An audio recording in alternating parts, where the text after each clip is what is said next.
ശോഭ പരിപൂർണതയോടെ, കാന്തയായി നിൽക്കും ശോഭ പരിപൂർണതയോടെ. മിന്നുന്ന വസ്ത്രങ്ങൾ ധരിച്ചുകൊണ്ടു നാം, മിന്നുന്ന വസ്ത്രങ്ങൾ ധരിച്ചുകൊണ്ടു നാം പ്രിയൻ മുഖം കണ്ടാനന്ദിക്കും നിത്യയുഗങ്ങൾ, പ്രിയൻ മുഖം കണ്ടാനന്ദിക്കും നിത്യയുഗങ്ങൾ.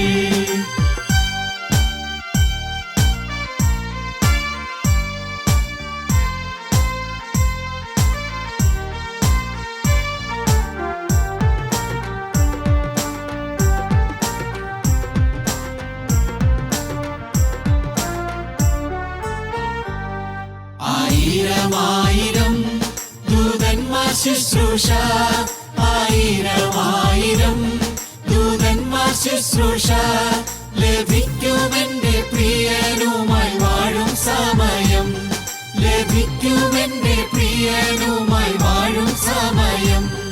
നിത്യാനന്ദത്താലൻ ഹൃദയവാദിനം, നിത്യാനന്ദത്താലൻ ഹൃദയവാദിനം കവിഞ്ഞൊഴുകും വന്നതി പോൽ ബഹുദൂരമായി, കവിഞ്ഞൊഴുകും വന്നതി പോൽ ബഹുദൂരമായി. കുഞ്ഞാട്ടിൻ കല്യാണ മഹൽ ദിനത്തിൽ നാം, കുഞ്ഞാട്ടിൻ കല്യാണ മഹൽ ദിനത്തിൽ നാം കാന്തയായി നിൽക്കും ശോഭ പരിപൂർണതയോടെ, കാന്തയായി നിൽക്കും ശോഭ പരിപൂർണതയോടെ.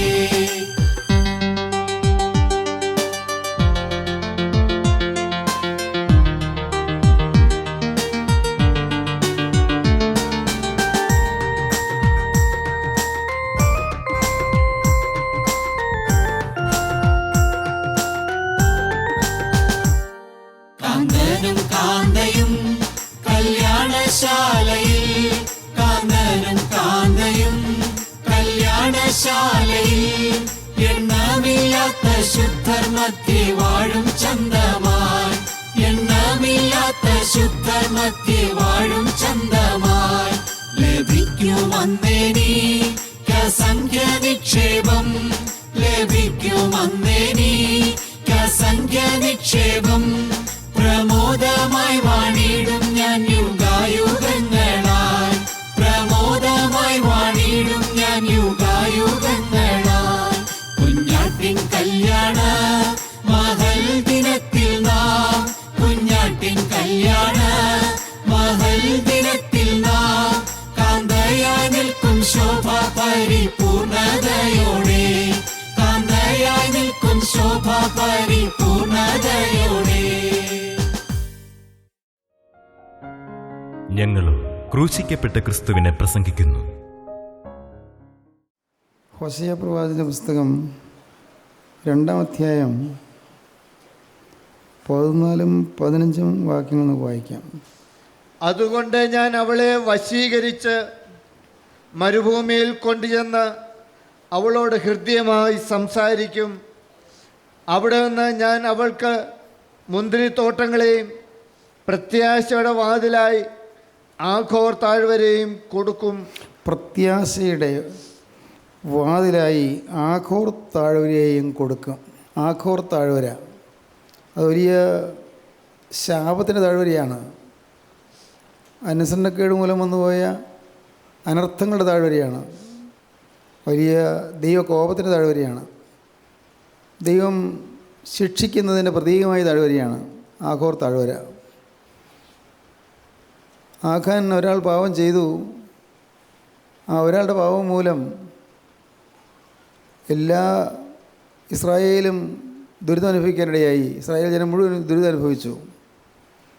എന്നാൽ ആഖാൻ വേണമെങ്കിൽ അവൻ്റെ പാവം ഏറ്റുപറഞ്ഞ് അനുതാപത്തോടെ കരുണയ്ക്ക് വേണ്ടി യാചിക്കാമായിരുന്നു.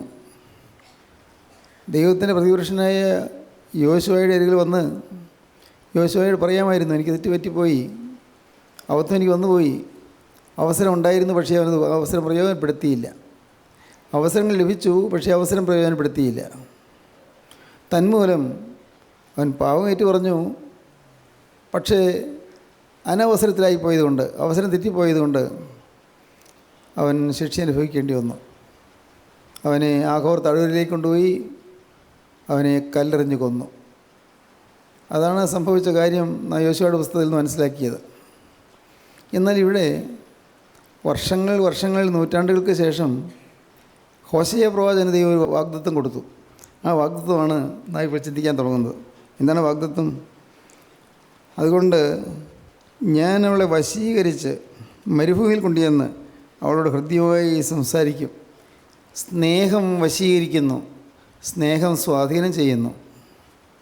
സ്നേഹം കൊണ്ട് മാത്രമേ നമുക്ക് ജയിക്കാൻ പറ്റുകയുള്ളൂ. സ്നേഹം കൊണ്ട് മാത്രമേ നമുക്കൊരാളെ നേടാൻ പറ്റുകയുള്ളൂ. നമ്മുടെ കുടുംബത്തിൽ സ്നേഹമുണ്ടെങ്കിൽ കുടുംബത്തിൽ ഐശ്വര്യം ഉണ്ടാകും. ഭർത്താവും ഭാര്യയും അപ്പനും അമ്മയും മക്കളും സഹോദരങ്ങളും എല്ലാം സ്നേഹത്തോടെ വസിക്കുന്നു എങ്കിൽ ആ കുടുംബം ഐശ്വര്യം ഉള്ളതായിരിക്കും. ഇന്ന് അനേകം കുടുംബങ്ങൾ അങ്ങ് നീറിപ്പോകുന്നതിന് കാരണം സ്നേഹമില്ല എന്നുള്ളതാണ്. സ്നേഹിക്കാൻ പറ്റുന്നില്ല. പല കൈപ്പേറിയ ഓർമ്മകൾ ചിലരുടെ ഉള്ളിലുണ്ട്. ശരിയാണ്, തെറ്റുപറ്റിയതാണ്. ഭർത്താവിനെക്കുറിച്ച് ചില വേദനാ വിഷയങ്ങൾ ഭാര്യയുടെ ഉള്ളത്തിലുണ്ട്. ഭാര്യയെക്കുറിച്ചുള്ള ചില സംശയ വിചാരങ്ങളോ മറ്റോ ഭർത്താവിൻ്റെ ഉള്ളത്തിലുണ്ട്. പൂർണ്ണമായും അങ്ങ് നിറഞ്ഞ് സ്നേഹിക്കാൻ പറ്റുന്നില്ല. അതുകൊണ്ട് ആ കുടുംബത്തിൽ ഐശ്വര്യം പോകുന്നു, മക്കൾക്ക് ഐശ്വര്യം പോകുന്നു, മക്കളുടെ സമാധാനം നഷ്ടപ്പെടുന്നു, മക്കളുടെ ജീവിതത്തിൻ്റെ അഭിവൃദ്ധിയെല്ലാം പോയി പോകുന്നു. മക്കൾ ചിലർ അനുസരണക്കേട് കാണിക്കുന്നത് കൊണ്ട് മാതാപിതാക്കൾ തീ തിന്ന് കഴിയുകയാണ്, വേദനിച്ച് കഴിയുകയാണ്. മക്കൾ ചിലർ വഴിതെറ്റി പോകുന്നതുകൊണ്ട് മാതാപിതാക്കൾ വലഞ്ഞ് വിഷമിക്കുകയാണ്. എല്ലാം തീരും സ്നേഹത്തിലെല്ലാം മുങ്ങിപ്പോകും. സ്നേഹം അത് വലിയ അനുഭൂതിയാണ്, വലിയൊരു അനുഭവമാണ്.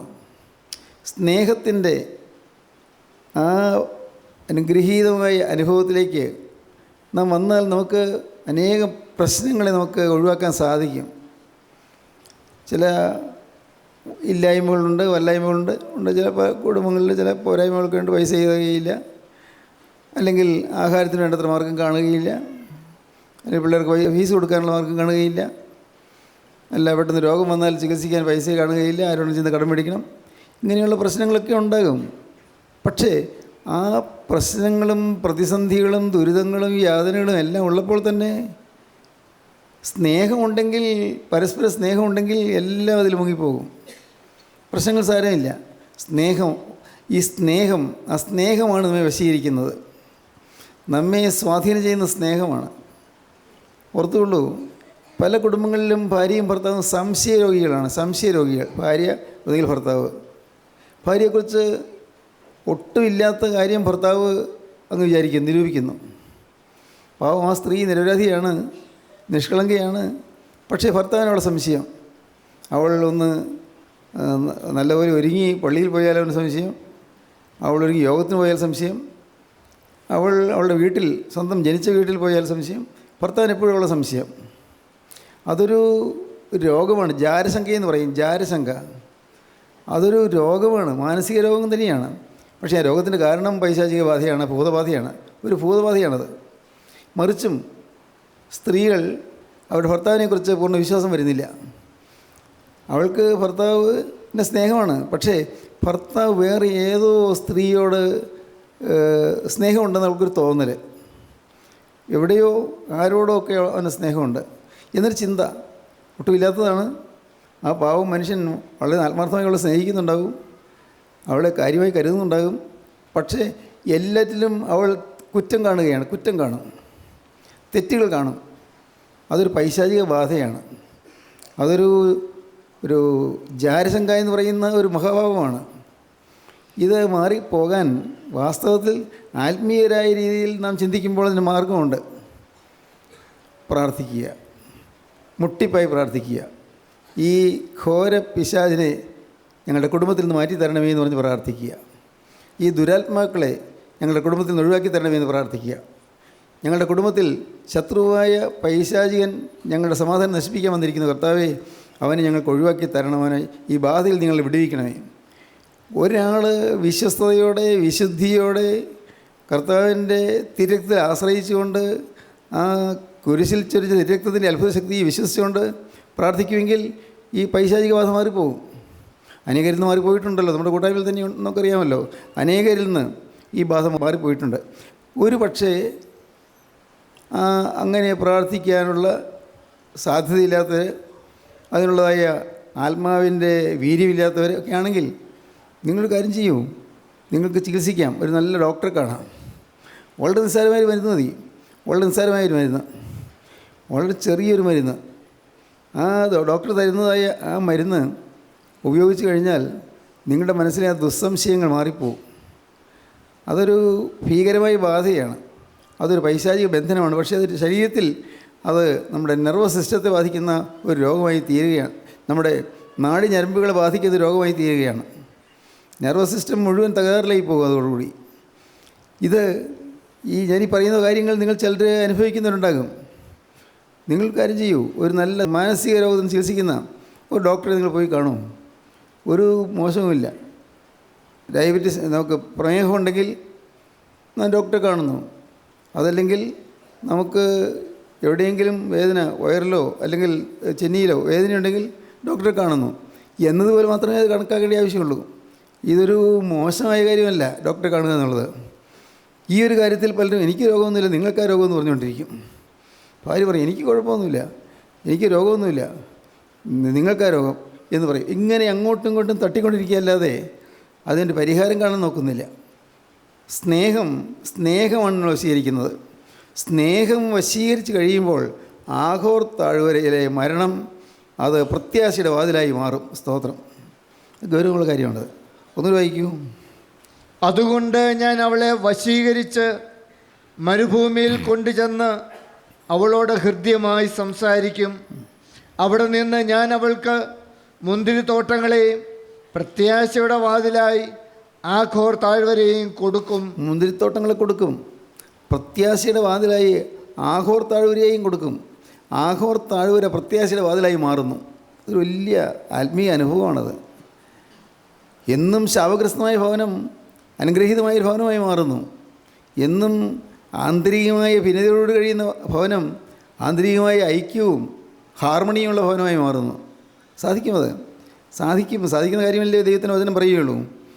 നാം നമ്മെ തന്നെ വിട്ടുകൊടുത്ത് പ്രാർത്ഥിച്ചാൽ ഇങ്ങനെയുള്ള അസാധ്യതകളെ ദൈവം സാധ്യതകളാക്കി മാറ്റിത്തരും.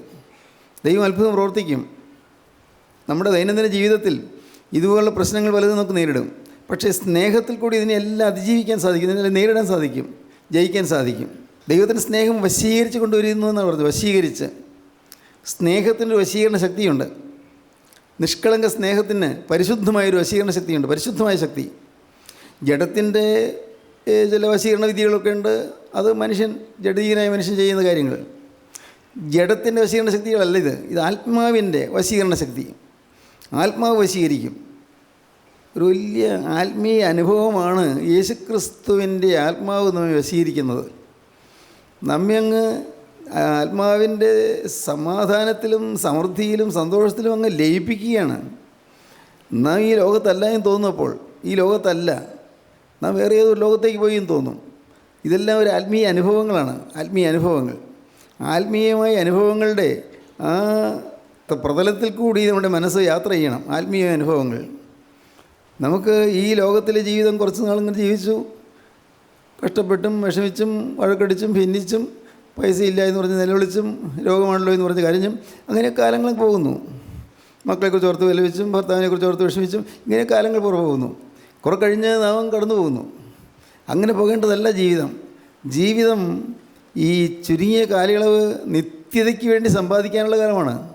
നിത്യജീവൻ സമ്പാദിക്കാനുള്ള കാലമാണ്. നിത്യജീവൻ, നിത്യസ്വർഗം. നാം ഓരോരുത്തരും നിത്യസ്വർഗത്തിലേക്ക് എത്തിച്ചേരേണ്ടവരാണ്.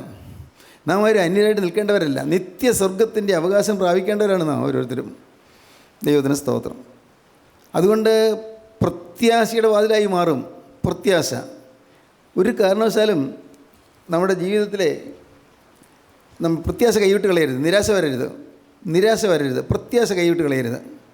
കാരണം ക്രിസ്തു പ്രത്യാശയുടെ ഗോപുരമാണ്. ദാവീദ് പ്രാർത്ഥിക്കും, പ്രത്യാശയുടെ ഗോപുരമാണ് ക്രിസ്തു. പ്രത്യാശയുടെ സമൃദ്ധിയാണ് ക്രിസ്തു. പ്രത്യാശ. ഒരിക്കലും നിരാശപ്പെട്ടു പോകരുത്. ഞാൻ മരിച്ചാൽ മതിയെന്നൊന്നും ആർക്കും തോന്നരുത്. ദുരിതങ്ങളുണ്ട്, യാതനകളുണ്ട്, വേദനകളുണ്ട്, കഷ്ടപ്പാടുകളുണ്ട്. പക്ഷേ ഞാൻ മരിച്ചു പോയാൽ മതിയായിരുന്നു തോന്നരുത്.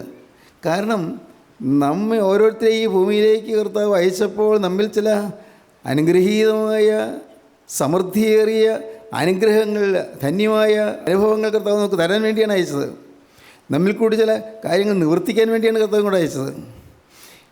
നിത്യതയിൽ നിന്ന് കർത്താവ് നമ്മെ ഒരാളെ ഈ ഭൂമിയിലേക്ക് കൊണ്ടുവന്നത് നാം ആരും ആഗ്രഹിക്കാത്ത സമയത്ത്, നാം ആരും നിരസിക്കാത്ത സമയത്ത് നാം ഈ ഭൂമിയിലേക്ക് വരാനിടയായത് നിത്യനായ ദൈവത്തിൻ്റെ സ്വർഗീയമായ കാര്യപരിപാടിയാണ്. നാം ആരും വില കുറഞ്ഞവരല്ല. ദൈവം നിശ്ചയിച്ച്, ദൈവം നിർണയിച്ച് ദൈവം ഭൂമിയിലേക്ക് കൊണ്ടുവന്നവരാണ്. നിത്യനായ ദൈവത്തിൻ്റെ യുഗപരിപാടിയാണത്. നമ്മിൽ കൂടി എന്തെല്ലാം കാര്യങ്ങളാണ് നടക്കാൻ പോകുന്നത്, നടക്കണം. അതിന് നാം നമ്മെ തന്നെ വിധേയപ്പെടുത്തി കൊടുത്താൽ മതി. അതുകൊണ്ട് ഒരിക്കൽ പോലും എനിക്ക് മരിച്ചു കളയാമെന്ന് തോന്നരുത്. ആത്മഹത്യ ചെയ്യരുതെന്നല്ല, അതുമാത്രം പോരാ. ആത്മഹത്യ ഞാൻ എങ്ങനെയെങ്കിലും ചത്താൽ മതിയായിരുന്നു എന്നൊക്കെ ചിന്തിക്കുന്നതൊക്കെ വലിയ പാപമാണ്. അങ്ങനെ ചിന്തിക്കരുത്. ഞാൻ എങ്ങനെയെങ്കിലും മരിച്ചാൽ മതിയെന്ന് ചിന്തിക്കുന്നത് ഒരു പാപമാണ്. ദൈവത്തിന് സ്തോത്രം. നേരെ കുറിച്ച് എനിക്ക് എൻ്റെ കർത്താവിൻ്റെ വേല തേക്കണം, എനിക്ക് എൻ്റെ ഓട്ടം തേക്കണം, എനിക്ക് എൻ്റെ യേശു തന്ന അനുഗ്രഹങ്ങളോടത്ത് സ്തുതിയെ തേക്കണം, എനിക്ക് ഇവിടെ ചില കാര്യങ്ങൾ ചെയ്തു തീർക്കാനുണ്ട്. തിമോത്തിയോസിനോട് അപ്പോസ്തലനായ പൗലോസ് പറയും, അവസാനത്തെ ലേഖനത്തിൽ പറയും, നിൻ്റെ ശുശ്രൂഷ നിറപടിയായി നിവർത്തിക്കുക, നിൻ്റെ ശുശ്രൂഷ നിറപടിയായി നിവർത്തിക്കുക. Nothing be left undone. പൂർത്തീകരിക്കാതെ ഒന്നും വിട്ടേച്ച് പോകരുത്. അപ്പോൾ പൗലോസ് പറയാണ്, നത്തിങ് ബി ലെഫ്റ്റ് അൺഡൺ. നീ അൺഡണായിട്ട് ഒന്നും വിട്ടേക്കരുത്. ഒന്നും പൂർത്തീകരിക്കാതെ നീ ഒന്നും വിട്ടേച്ച് പോരരുത്. ചെയ്യേണ്ടതെല്ലാം തേക്കണം. പ്രിയപ്പെട്ടവർ, നിങ്ങൾ ചിന്തിച്ച് നോക്കൂ. നിങ്ങളുടെ ദൈവം നിങ്ങൾക്ക് വേണ്ടി ഒരുക്കിയ അവസരങ്ങളിൽ നിങ്ങൾ ചെയ്യേണ്ടതെല്ലാം പൂർത്തീകരിച്ചെന്ന് പറയാൻ നിങ്ങൾക്ക് പറ്റുമോ? ഞാൻ ചെയ്യേണ്ടതെല്ലാം ചെയ്തെന്ന് പറയാൻ പറ്റുമോ? ഞാൻ ചെയ്യേണ്ടതായിട്ട് ദൈവം എന്നിൽ കണ്ടതായ പ്രവൃത്തികളെല്ലാം ഞാൻ തീർത്തു, എല്ലാം തികച്ചു പറയാൻ പറ്റുമോ? അത് കേൾക്കുമ്പോഴാണ് നിങ്ങൾക്ക് അയ്യോ ഞാനൊന്നും ചെയ്തില്ലല്ലോ എന്ന് മനസ്സിലാകുന്നത്. എന്നെക്കുറിച്ച് ദൈവത്തിന് ചില നിയതമായ കാര്യപരിപാടികളുണ്ടായിരുന്നു, പക്ഷേ ഞാനത് ഒത്തതവണ്ണം നിന്നില്ലല്ലോ എന്നപ്പോൾ നാം മനസ്സിലാക്കും. നിങ്ങൾ തീർച്ചയായിട്ടും യോഗത്തിന് വരുന്നവരുണ്ട്, അനേകം വരുന്നുണ്ട്, ആളുകൾ കൂടി വരുന്നുണ്ട്. പക്ഷേ അതുകൊണ്ടൊന്നും ആയില്ല. വന്നുകൊണ്ട് ഈ കാര്യങ്ങൾ കേൾക്കാം, ശരിയാണ്, പക്ഷേ ഒന്നും ആയില്ല. യോഗത്തിന് വരുന്നു, വചനം കേൾക്കുന്നു, പോകുന്നു. ദൈനംദിന ജീവിതത്തിലെ ദുരിതങ്ങളും കഷ്ടപ്പാടുകളും രോഗങ്ങളും ആവലാധികളും അങ്കലാപ്പുകളും എല്ലാമായിട്ട് അങ്ങനെ കഴിഞ്ഞ് പോകുന്നു. ജീവിതത്തിൻ്റെ ഓരോ ദിവസവും ഇങ്ങനെ ഉരുണ്ടുരുണ്ട് പോവുകയാണ്. ഈ കാളവണ്ടിച്ചക്രം ഉരുളുന്നത് പോലെ ഇങ്ങനെ ഉരുണ്ടുരുണ്ടങ്ങ് പോകുന്നു. ഇതാ കുറച്ച് അങ്ങ് ചെന്നു, അവിടെ തീർന്നു, ജീവിതം തീർന്നു. അങ്ങനെയല്ല. നമ്മുടെ ജീവിതത്തിന് വലിയ ഉദ്ദേശമുണ്ട്. വലിയ ഉദ്ദേശത്തോടെ ദൈവം നമ്മെ വിളിച്ചിരിക്കുന്നത്. നിങ്ങളാരെയും ഒഴിവാക്കുന്നില്ല. എല്ലാവരെയും ദൈവം വലിയ ഉദ്ദേശത്തോടെയാണ് വിളിച്ചിരിക്കുന്നത്. ആ ദൈവത്തിൻ്റെ ഉന്നതമായ ആശയിലേക്കും ദൈവത്തിൻ്റെ ഉന്നതമായ വിളിയിലേക്കും നാം വന്ന് ദൈവത്തിൻ്റെ കയ്യിൽ നിന്ന് അനുഗ്രഹം നാം വാങ്ങുകയും അനുഗ്രഹത്തിൻ്റെ വക്താക്കളായി നാം തീരുകയും ചെയ്യണം. അനേകർക്ക് അനുഗ്രഹം കൊടുക്കുന്നവരായി നാം തീരണം. അനേകരെ നീറിപ്പോകുന്ന മനസ്സുകൾക്ക് സമാധാനത്തിൻ്റെ നെറുംതുള്ളികൾ പൊഴിച്ചു കൊടുക്കുന്നവരായി നാം തീരണം. നരകദുരിതം അനുഭവിക്കുന്ന അനേകർക്ക് സ്വർഗ്ഗ സൗഭാഗ്യത്തെ കാണിച്ചു കൊടുക്കാൻ നമുക്ക് സാധിക്കണം. നമ്മുടെ ജീവിതം അർത്ഥവത്താണ്. പ്രത്യാശയുടെ വാതിൽ. ദൈവത്തിന് സ്തോത്രം. അനേകം ആളുകളും അറിയിക്കുന്ന എഴുത്ത് മൂലമോ വാട്സാപ്പ് മെസ്സേജ് മൂലമോ ഇമെയിൽ മൂലമൊക്കെ അറിയിക്കുന്ന ഒരു വലിയ കാര്യം നിരാശയെക്കുറിച്ചാണ്. നിരാശ വന്നു പോയി എന്ന് പറയും. നിരാശ. ദൈവത്തിന് സ്തോത്രം. പ്രിയപ്പെട്ടവരെ, ഞാൻ ഓർക്കുന്നു 27 സങ്കീർത്തനം അവസാനത്തെ വാക്യം എന്നെ പലപ്പോഴും ധൈര്യപ്പെടുത്തുന്ന വാക്യമാണ്. 27 സങ്കീർത്തനം അവസാനത്തെ വാക്യം. ആദ്യ വാക്യങ്ങൾ അങ്ങനെ തന്നെയാണ്. 27 സങ്കീർത്തനം അവസാനത്തെ വാക്യം, യഹോവയിങ്കൽ പ്രത്യാശ വെക്കുക, ധൈര്യപ്പെട്ടിരിക്കുക, നിന്റെ ഹൃദയം ഉറച്ചിരിക്കട്ടെ. അതെ, യഹോവയിങ്കൽ പ്രത്യാശ വെക്കുക. തൊട്ട് മുൻപുള്ള വാക്യം പറയുന്നത്, ഞാൻ ജീവനുള്ളവരുടെ ദേശത്ത് യഹോവയുടെ നന്മ കാണുമെന്ന് വിശ്വസിച്ചില്ലെങ്കിൽ കഷ്ടം. ഈ ഭൂമിയിൽ വെച്ച് ദൈവത്തിൻ്റെ നന്മ ഞാൻ കാണുമെന്ന് വിശ്വസിച്ചില്ലെങ്കിൽ കഷ്ടമെന്നാണ്. ഞാൻ ജീവനുള്ളവരുടെ ദേശത്ത് യഹോവയുടെ നന്മ കാണുമെന്ന് വിശ്വസിച്ചില്ലെങ്കിൽ കഷ്ടം. യഹോവെങ്കിൽ പ്രത്യാശ വയ്ക്കുക, ധൈര്യപ്പെട്ടിരിക്കുക, നിൻ്റെ ഹൃദയം ഉറച്ചിരിക്കട്ടെ. അതെ, യഹോവെങ്കിൽ പ്രത്യാശ വയ്ക്കുക. ദൈവത്തിന് സ്തോത്രം. ഞാൻ ഓർക്കുന്നു 1971 എനിക്ക് തോന്നുന്നു. അന്ന് ഞങ്ങൾക്ക് പാടത്ത് നെൽകൃഷിയുള്ള കാലമാണ്. ഇവിടെ കർഷക തൊഴിലാളി യൂണിയൻ രൂപപ്പെടുത്തി. ഇവിടെ എൻ്റെ ഇവിടുത്തെ കണ്ടങ്ങളിൽ നിന്ന് കൊയ്യാനും ഞാറ് നടാൻ, ഞാറ് പറിക്കാനും അങ്ങനെ ചവറ് മുറിക്കാനും അങ്ങനെയൊക്കെയുള്ള കുറച്ച് വേലക്കാരുണ്ട്. പാടത്ത് ഒഴുകാൻ വരുന്ന വേലക്കാരനുണ്ട്. കർഷക തൊഴിലാളി യൂണിയൻ വന്നപ്പോൾ ഇവരെയൊക്കെ ആ ഭാഗത്തേക്കാക്കി അവരുടെ യൂണിയനിലേക്ക് പെടുത്തിയിട്ട് ഒരു ദിവസം കേട്ടാൽ നിങ്ങൾക്ക് അത്ഭുതം തോന്നും. ഒരു ദിവസം ഇവിടെ ഞങ്ങൾക്ക് ഒരു അറിയിപ്പ് കിട്ടി, അന്ന് ഇവിടെ റബ്ബറുണ്ട്, റബ്ബറിൻ്റെ ഇട കളയ്ക്കാനായിട്ട് ഒരു 10-20 പേര് ജോലിക്കാരുണ്ട്. ജോലിക്കാർ കിളയ്ക്കാൻ വന്ന് കളിച്ചുകൊണ്ടിരുന്നപ്പോൾ അവരെ യൂണിയൻകാർ വന്ന് കയറ്റി വിടാൻ, പണിയിക്കാൻ പറ്റില്ല, ഞങ്ങളാണ് പണിയേണ്ടത്, ഇവിടെ വേറെ ആരും പണിയണ്ട എന്ന് പറഞ്ഞ് കയറ്റി വിടാനായിട്ടൊരു പരിശ്രമമൊക്കെ നടത്തി. അന്ന് ഞാൻ ഓർക്കുന്നു, അന്ന് ഒരു വലിയ അങ്കലാപ്പായിപ്പോയി. കാരണം ഞാൻ നോക്കുമ്പോൾ ഞങ്ങളുടെ ബന്ധത്തിൽപ്പെട്ട ഒരാൾ ഒരു 2-3 ചാക്ക് കരിങ്കൽ ചീളുകളായിട്ട് വന്നു. അവർ വന്നാൽ അവരെ എറിയാൻ. വേറെ കളിക്കുന്നവർ പറഞ്ഞു, സാറൊന്നും പേടിക്കേണ്ട, ഞങ്ങളുടെ കയ്യിൽ തൂമ്പയുണ്ടല്ലോ, കളിക്കുന്ന ആയുധമുണ്ടല്ലോ, അവരൊന്നിനെയും ഞങ്ങൾ വെറുതെ വിടില്ല.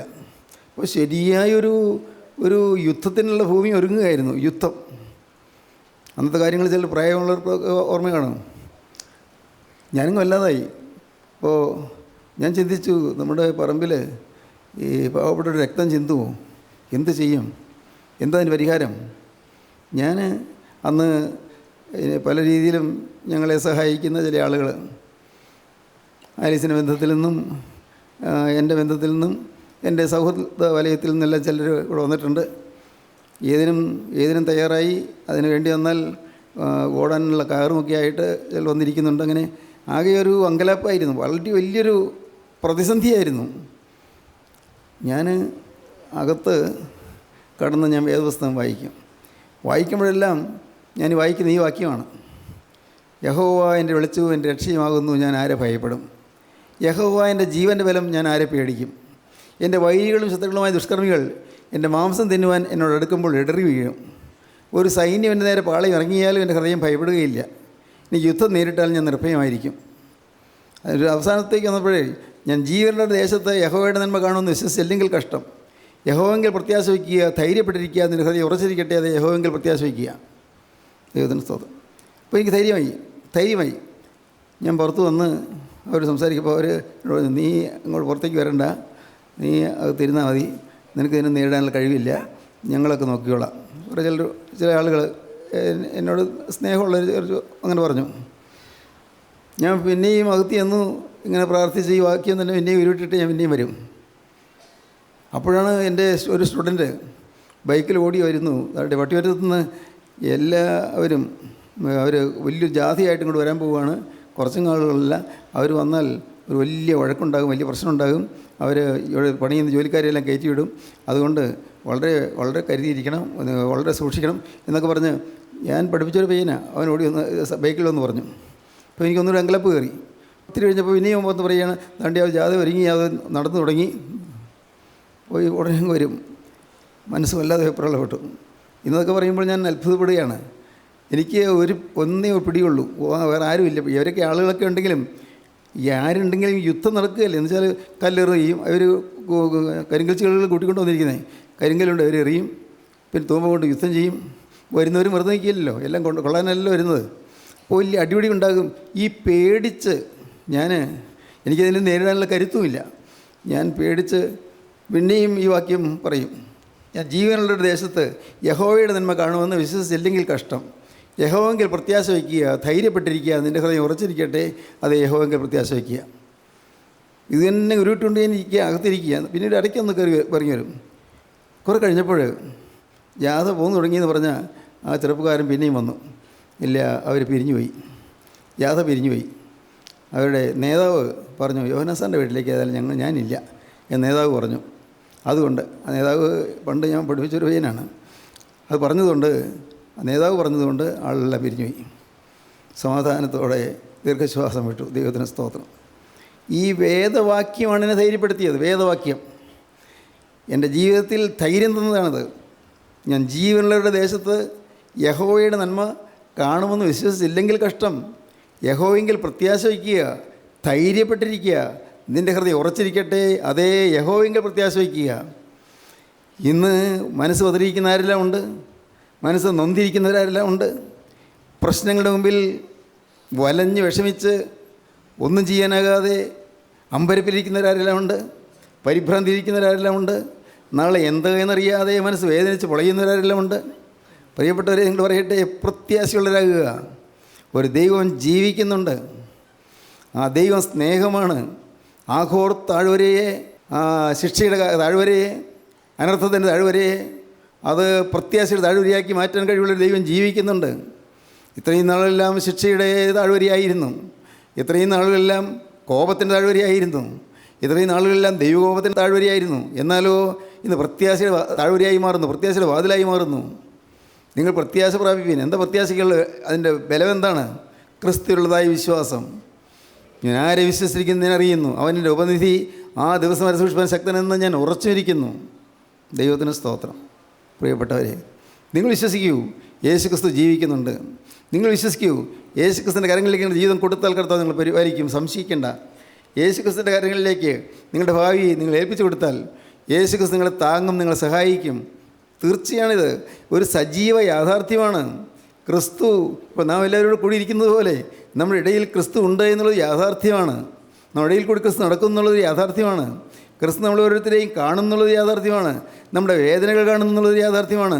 നമ്മുടെ രോഗം കാണുന്നുള്ളത് യാഥാർത്ഥ്യമാണ്. ഇതെല്ലാം സത്യമാണിത്. നമ്മുടെ പ്രയാസങ്ങൾ കാണുന്നു, നമ്മുടെ പ്രശ്നങ്ങൾ കാണുന്നു, നമ്മുടെ ആവലാതികൾ കാണുന്നു, നമ്മുടെ ഹൃദയം ഞരങ്ങുന്നത് കാണുന്നു, നാം അമ്പരപ്പിലാകുന്നത് കാണുന്നു, പരിഭ്രാന്തിയിൽ ഭയപ്പാടിലും വിഷമിക്കുന്നത് കാണുന്നു. എല്ലാം കാണുന്നൊരു ദൈവം. നല്ലവനായ യേശുവിനെ നിങ്ങൾ വിളിക്കുക, യേശുവിനെ നിങ്ങൾ വിളിക്കുക. കർത്താവേ, ഞാൻ ആശയറ്റവനായി ഇതാ വന്നിരിക്കുന്നു. കർത്താവേ, എനിക്ക് പിടിപാടില്ല, എനിക്ക് കഴിവില്ല, എനിക്ക് ആശ്രയിക്കാൻ ആരുമില്ല. കർത്താവേ, ഞാൻ പിടിക്കുന്ന കൊമ്പുകളെല്ലാം ഇരിഞ്ഞു പോകുന്നു, ഒടിഞ്ഞു പോകുന്നു. കർത്താവേ, വേറൊരു ആശ്രയം എനിക്കില്ല. കർത്താവേ, നീ ഇപ്പോൾ എന്നോട് മനസ്സലിഞ്ഞ് ഇപ്പോൾ നീ എന്നെ സഹായിക്കണമേ. കർത്താവേ, ഇപ്പോൾ എന്നോട് കരുണ തോന്നി എന്നെ സഹായിക്കണമേ. ദൈവത്തിന് സ്തോത്രം. ദൈവനാമം മഹത്വപ്പെടട്ടെ. നമുക്ക് പ്രാർത്ഥിക്കാം. ഹല്ലേലൂയ. ദൈവത്തിന് സ്തോത്രം. കാരുണ്യവാനായ ഞങ്ങളുടെ സ്വർഗീയ പിതാവേ, അതിമനോഹരമായ ഈ സമയത്തിനായി ഞങ്ങൾ നിന്നെ സ്തുതിക്കുന്നു, ഞങ്ങൾ നിന്നെ സ്തോത്രം ചെയ്യുന്നു. കർത്താവേ, ഇതിൻ്റെ വചനം കേട്ട ഈ മക്കളെല്ലാവരെയും അനുഗ്രഹിക്കണമേ. കർത്താവേ, എല്ലാവരുടെ മേലും കർത്താവേ സ്നേഹത്തിൻ്റെയും വിശ്വാസത്തിൻ്റെയും അനുസരണത്തിൻ്റെയും ആത്മാവിനെ അയക്കണമേ എന്ന് പ്രാർത്ഥിക്കുന്നു. കരുണയുള്ള കർത്താവേ, നാശത്തിലേക്ക് പോകുന്നതിന് മുമ്പ് ഞങ്ങൾക്ക് അനുഭവിക്കാൻ അവസരം തരുന്നതായി ഞങ്ങൾ നിന്നെ സ്തുതിക്കുന്നു, ഞങ്ങൾ നിന്നെ സ്തോത്രം ചെയ്യുന്നു. കരുണയുള്ള കർത്താവേ, ഇതിൻ്റെ മക്കൾക്ക് സമാധാനം നൽകി പറഞ്ഞയക്കണമേ, കുടുംബശാന്തി വർദ്ധന നൽകി പറഞ്ഞയക്കണമേ, അനർത്ഥം വരാതെ മക്കളെ അവിടെ കാക്കണമെന്ന് പ്രാർത്ഥിക്കുന്നു. രണ്ടാമത്തെ വരവിന് വേണ്ടി എല്ലാവരെയും ഒരുക്കണമേ. യേശുനാഥൻ്റെ പരിശുദ്ധമായ നാമത്തിൽ പ്രാർത്ഥിക്കുന്നു. കൃപയോടെ കേൾക്കണമേ. ആമീൻ. ഹല്ലേലൂയ. ദൈവത്തിന് സ്തോത്രം.